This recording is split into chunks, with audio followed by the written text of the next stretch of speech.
tek koluyla 50 şınav çekebilen, hem Amerikan hem Hong Kong vatandaşı olan.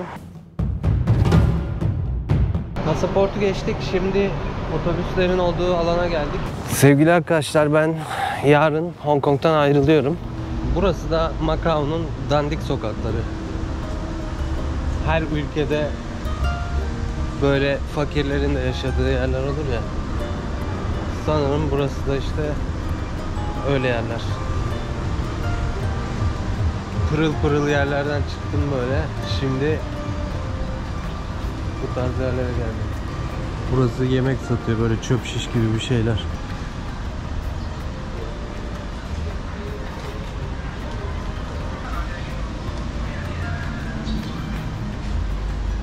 Gördüğünüz insanlar işte hep böyle düşük gelir grubundan. Zenginler bitti işte, buralara zenginler gelmiyor. Burası eczaneymiş. 24 saat açık eczane. Her şey Çince. Nasıl kumarhanede her şey İngilizce ve Çince, burada her şey sadece Çince. Çünkü galiba buraya turist de pek gelmiyor. Ama kuyumcu falan var buralarda. Saatçiler var. Böyle ev yemeği yapan bir restoran. Saatçi, bol bol saatçi var buralarda.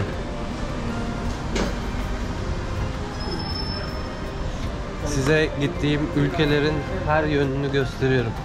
Fakirliğini, zenginliğini, temiz yerini, pis yerini, her konuda anlatıyorum. Yani diyorum ki bu ülkede şu su iyi, bu su kötü diyorum. Mesela Amerika'ya gittiğim zaman diyorum ki bence bu ülkenin en önemli şeyi evsizleri diyorum. Amerika'nın en önemli konusu o olması lazım. Herkes görmezden geliyor ama Amerika'da en önemli şey evsizler bence. Çünkü dünyada hiçbir yerde bu kadar evsiz ben görmedim. Anormal derecede fazla evsiz var. Tabii ki her gün gördükleri için Amerikalıların gözleri alışmış. Bu ülkede de işte gördüğünüz gibi fakir yerlerde var. Yani fakir yeri de böyle oluyor işte. O kadar zengin ki. Dünyanın en zengin ikinci ülkesinden bahsediyoruz.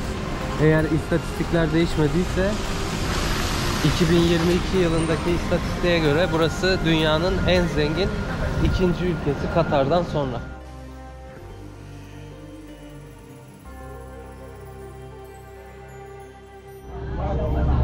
Bu otobüsün içi kalabalıkmış. Kalabalık olmasının sebebi sanırım akşam olduğunda iş saati bitiyor, mesai bitiyor ve insanlar Macao'dan Hong Kong'a geri dönüyorlar herhalde.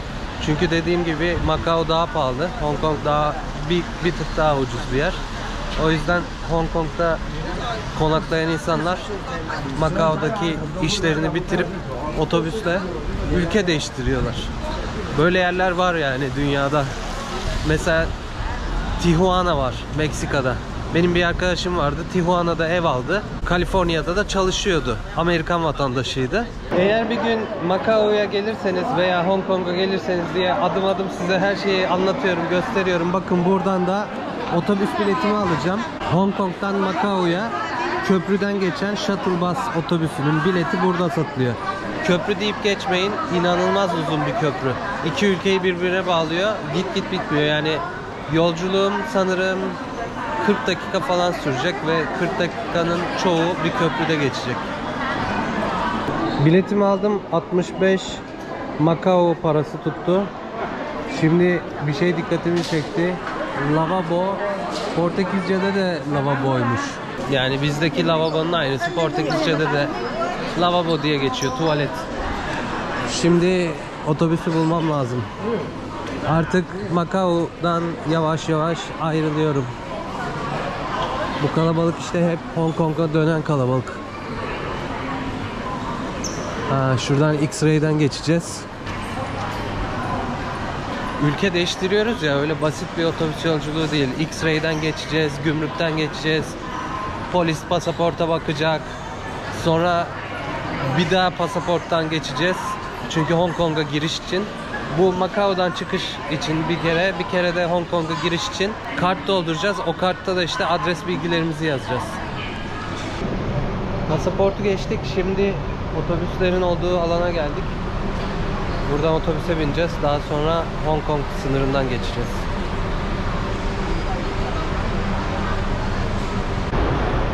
Bir sürü otobüs var burada. Hem sağ tarafta hem sol tarafta.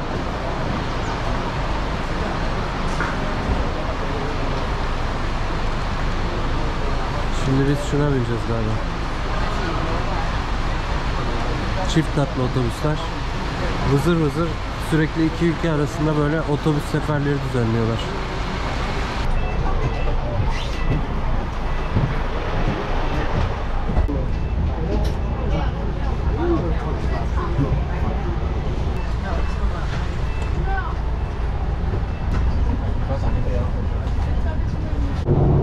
Şimdi köprü başladı. Bakın Macao o tarafta kaldı. Şuralar Macao'nun sonları. Böyle devam ediyoruz. Yarım saat 40 dakika böyle bu köprü devam edecek. Okyanusun ortasında böyle bir köprüde gidiyoruz hep. Haritadan baktığımda o gezdiğim Macao'nun iki adasından da daha büyük bir uzunluğa sahip. Hem de belki 10 kat daha uzun bir köprü bu. Pek çok adayı geçeceğiz şimdi. Bu köprüde giderken. Artık Macao gerilerde kalıyor. 55. ülkem Macao'ya elveda diliyorum.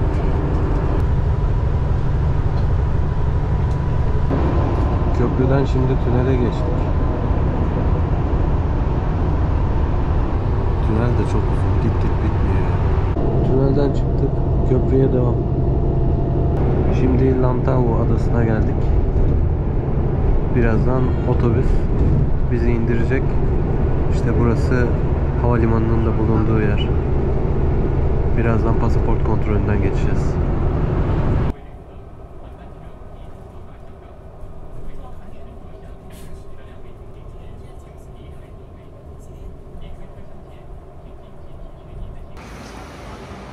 Otobüsten indikten sonra şimdi bu binaya giriyoruz. Bu binada da pasaport kontrolümüz yapılacak. Bagajlar X-ray'den geçecek ve daha sonra otobüse binip Hong Kong'a gidiyoruz. Burada adres bilgilerimizi yazdıktan sonra pasaport kontrolünden geçmek için şöyle upuzun bir sıra bekleyeceğiz. Pasaporttan çok hızlı geçtim çünkü oradaki polis nedense beni Hong Kong vatandaşları sırasına soktu. O sırada da 5-6 kişi vardı sadece. Bir anda geçtim gittim, polis de hiçbir şey söylemedi bana. Direkt pasaportuma baktı, tamam geç dedi, gittim. Şu anda Hong Kong'a tekrar girmiş bulunuyorum. Eşyalarım falan zaten hostelde duruyor. Şimdi otobüse binip tekrar hostele döneceğim.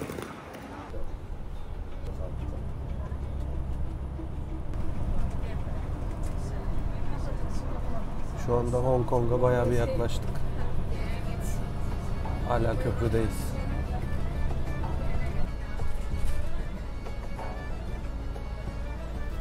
Hong Kong.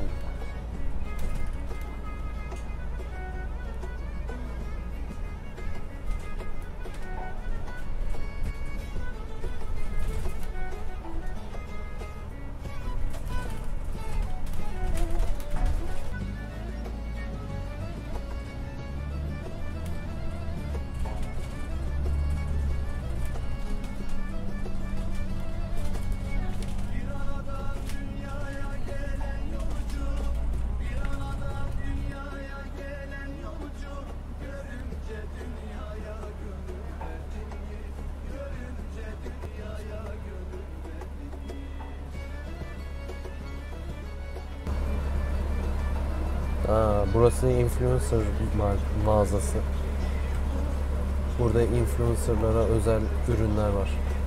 Selfie stick, phone case, screen protector. İşte İşte şu ışıktan var. Fiyatı da 385 dolar. Hong Kong doları.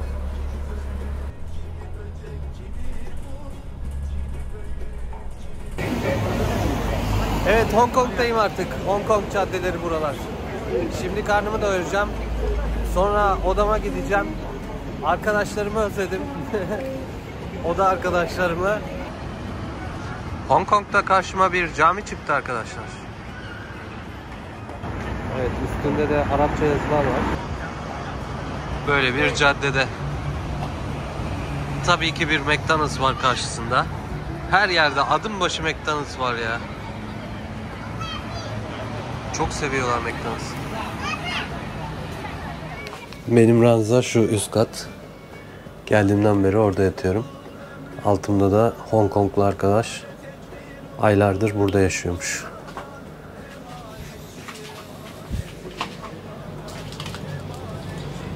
Bu bizim manzaramız. Pek iç açıcı değil. Kısa süreliğine kalmak için uygun bir yer. Fiyatı gecelik 15 dolar. Bu gördüğünüz Hong Kong'da bir dondurma aracı. Amerikan tarzı külahlı dondurma satan bir mobil araç. Hong Konglular dondurmayı çok seviyorlar. Bu arabanın önü hep dolu oluyor her gün. O gördüğünüz binadan, kaldığım odadan 5 dakikalık bir yürüyüşle geldiğim yer burası. Hong Kong'un en bilinen, en kalabalık yerlerinden birisi. Burası ünlü bir yürüyüş yolu. Tam karşıdaki yere Central ismi veriliyor.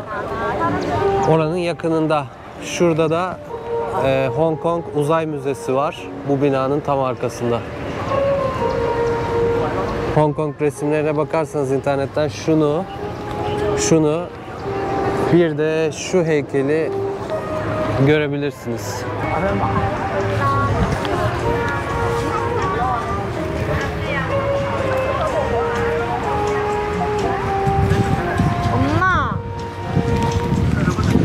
Bugün hava birazcık kötü.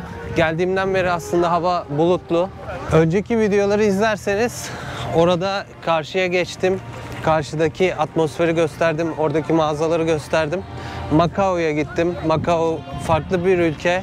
Macao dünyanın en zengin ülkelerinden bir tanesi ve orada kumarhaneler var, lüks oteller var. Dünyanın kumar başkenti olarak geçiyor internette. Oraya gittim, onları çektim. Onları da önceki videolardan izleyebilirsiniz. Şimdi bu videoda bu yolda birazcık dolaşalım. Size tanıdığınız, bildiğiniz bir insanın heykelini göstereceğim birazdan. Şu yolun ilerisinde. İzlemeyenler için söyleyeyim. Burada her akşam saat 8'de bir ışık şovu yapılır. Hong Kong'la özdeşleşmiş bir olay bu. Şu karşıdaki gökdelenlerden ışıklar yanıp sönmeye başlar ve gökdelenlerin tepelerinden de lazerle gökyüzüne lazer yansıtılır. İnsanlar burada kalabalık, her akşam saat 8'e yaklaşırken, daha 1,5-2 saat varken burada birikip o ışık şovu izlerler. Ve burada binlerce insan fotoğraf çekilir, video çekilir. Onları burada her akşam görebilirsiniz. Hong Kong deyince akla lüks mağazalar gelir. Enteresan binalar gelir. Ve işte onlardan bir tanesini görüyorsunuz şimdi. Bu arada yürüdüğümüz yer köprü. Bu köprü bayağı uzun bir köprü. Kilometrelerce gidiyor. Altımızdan deniz geçiyor. Şuradan daha net anlaşılabilir. Bu gördüğünüz yer olduğu gibi bir köprü.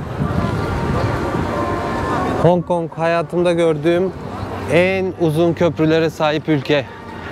Belki daha uzun köprüleri olan bir ülke vardır ama Hong Kong'dan Hong Kong Havalimanı'na, Uluslararası Havalimanı'na ve oradan da Macao'ya giderken yaklaşık bir 80 dakika falan köprüde geçiyor zamanınız. 80 dakikalık bir köprü düşünün. Nasıl bir köprü olabilir? Yani köprü dediğiniz genelde birkaç dakika sürer veya bir dakikadan az sürer ama 80 dakika köprü gittiğinizi bir düşünün, hayal edin. Otobüsün içinde herkes artık uyukluyordu.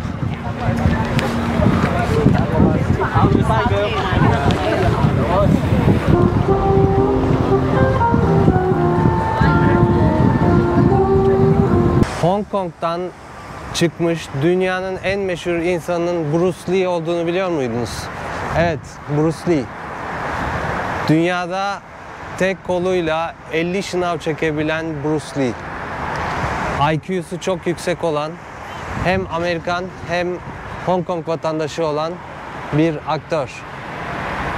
Çok zeki, çok başarılı, çok güçlü, fiziği ile çok konuşulmuş bir aktör Bruce Lee. Benim de dünyada hayran olduğum birkaç sporcudan birisidir kendisi. Onun heykelini burada görmek şu anda beni çok mutlu etti. Bruce Lee'yi saygıyla anıyoruz.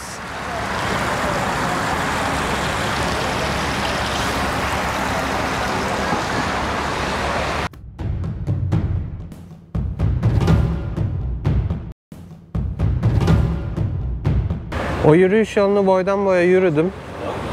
Otelleri bitirdim ve şimdi Hong Kongluların yaşadığı bu apartmanların olduğu yere geldim. Burası da bir feribot iskelesi. Güneş feribotu.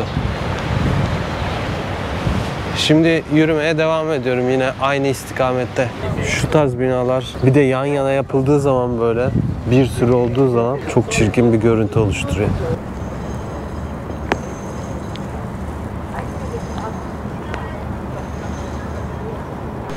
Bakın burada Michelin yıldızlı bir restoran buldum. Şurada fotoğrafı da var. Şeflerimizin. Ve hiç şaşırtmadı. Sanırım bu da bir Japon restoranı. Singapur'da anlatmıştım. 1 Michelin yıldızı, 2 Michelin yıldızı ve 3 yıldız. Bunların hepsinin birer anlamı var. Ben 1 Michelin yıldızlı restoranda yemek yemiştim. 15-16 dolarlık bir yemek vardı. Oydu yani Michelin yıldızı alan yemek. Singapur videolarımda izleyebilirsiniz.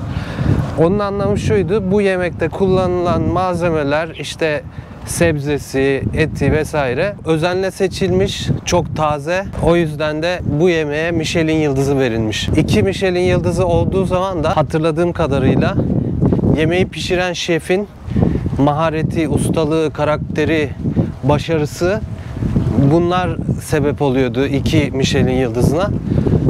Ona göre işte 3 Michelin yıldızı var. Sanırım maksimumu 3 oluyor. Yani buraya da Michelin yıldızı verilmiş. 3 senedir burada Michelin yıldızı varmış. Yani sakın şöyle zannedilmesin. İşte yemekler çok pahalı, içerisi çok lüks, masa örtüleri, işte tabaklar, çanaklar çok şık, çok paralar dökülmüş, çok büyük servetler harcanmış falan. Öyle bir şey yok, alakası yok. Dediğim gibi 15-16 dolarlık bir yemek yedim. Michelin yıldızı var yemekte. Yani buna özel ekipler gelip bakılıyor. İşte diyorlar ki tamam bu hak etmiştir. Ona göre yıldızı veriyorlar. Yani mesela İstanbul'da da Michelin yıldızlı şeflerimiz var, restoranlarımız var. Ayrıca Michelin yıldızı almak için bir restorana ihtiyacınız da yok. Yani sokak yemeği yapan bir aşçı da olabilirsiniz. Mesela Tayvan'da bir gece pazarındaki büfe gibi bir yerde Michelin yıldızı vardı. Buralara hep vinçler koymuşlar. Büyük büyük gökdelenler yapıyorlar. Oraları da dolduruyorlar. Yani boş bir yer kalmıyor. Şu iki ada neredeyse orada birleşiyor. Orası en inceldiği yer. Köprü de işte tam olarak orada zaten. İşte Hong Kongluların yaşadığı yerler.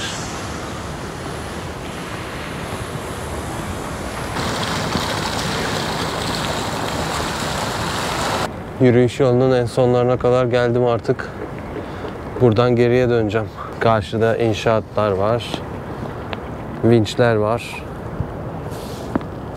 Uçsuz bucaksız beton var. Küçücük alan, Çok büyük nüfus. Hong Kong işte bu.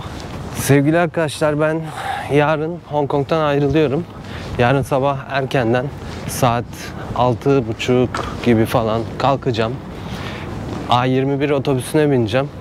A21 ile havalimanına gideceğim. Oradan 2-2,5 saatlik bir uçuştan sonra tekrar daha önceden gittiğim Tayland'a gidiyorum. Daha önce Tayland'ın hiç gitmediğim kuzey bölgesine gideceğim. Orada deniz yok, dağlar var, ormanlar var, tropik ormanlar. Orada bir köyde kalmayı düşünüyorum.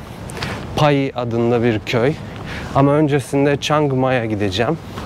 Chiang Mai hep böyle bana övgülerle bahsedilen, gidenlerin burası Tayland'ın en güzel yeri dediği, ama Pai için de öyle söyleniyor. Yani o bölge gerçekten Tayland'ın en güzel bölgesi diyorlar. Hani adalardan falan her yerinden daha güzel diyorlar. Ama ben hiç gitmedim. Daha önce Tayland'a çok gittim. YouTube yapmaya başlamadan önce de çok gitmiştim. Fakat o bölgeye hiç gitmedim. Her zaman aklımdaydı. Hatta orada bir öğretmen arkadaşım var. Yıllardır, sanırım 10 yıla yakındır orada öğretmenlik yapıyor. Daha önce Hürriyet gazetesinin gezi ekinde onu görmüştüm. Fakat bu gittiğimde onunla görüşemiyorum çünkü Türkiye'de bir süre dinlenecekmiş. Hiçbir tanıdığım yok şimdilik. Yalnızım. Bakalım. Birazcık kafa dinlemiş olacağım hem. Tayland bütün gezginler için birazcık kafa dinleme yeri. Orada da yine video çekmeye devam edeceğim tabii ki. Çünkü Tayland'ın insanları, kültürü, doğası, yemekleri yine muhteşem. Orada yakınlarda yerel halkın yaşadığı çok ilginç kültürlerin olduğu köyler var. Zaten Tayland'ın kuzey kısmı öyle Pattaya gibi, Phuket gibi, Koh Phangan gibi, Koh Samui gibi, Bangkok gibi değil. Çok daha farklı bir coğrafya, farklı bir kültür, farklı bir doğa var orada. Şimdi hostelime geri dönüyorum. Bugünlük bu kadar. İzlediğiniz için teşekkürler. Yeni üye olanlar hoş geldiniz. Üye olmayanlar varsa üye olursanız sevinirim. Kanalıma abone olursanız sevinirim. Katıl üyelerine de çok teşekkür ediyorum. Katıldığınız için, destekleriniz için çok teşekkür ediyorum. İzlediğiniz için sağ olun. Hepiniz kendinize çok iyi bakın. Hong Kong'dan selamlar. Bir sonraki videoda Tayland'da görüşürüz.